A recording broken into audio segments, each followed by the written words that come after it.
bien sûr, on aimerait bien concrétiser ça par une interpellation. Maintenant, l'enquête continue, il y a toujours des renseignements qui remontent, ça étoffe le dossier. C'est comme ça. Quelques jours plus tard, les gendarmes vont retenter l'interpellation et cette fois les événements vont se précipiter. Ce matin, au QG, ça s'active du côté du garage.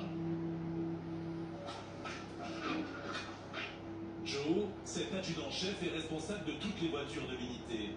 Des véhicules qu'il faut entretenir chaque semaine. C'est à charge en fait du conducteur et de l'équipage. Généralement c'est 2 par véhicule. Donc, toutes les semaines, checker pression des pneus, tout ce qui est niveau, enfin tout ce qu'on appelle chez nous le premier échelon. Parce qu'on est amené quand même à partir à n'importe quel moment du jour et de la nuit, sur parfois de longues distances. Il y a des allures un petit peu élevées quand on part par exemple sur un forcené, ou si une crise terreau qui est en cours. Entre les repérages, les filatures et les interventions, l'équipe s'en sert tous les jours. Des voitures banalisées qui doivent passer inaperçues.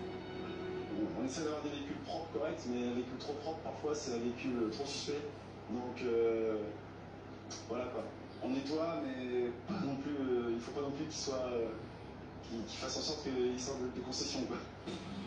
Ici on trouve de tout. Des monospaces, des citadines ou des 4x4. Des véhicules parfois puissants.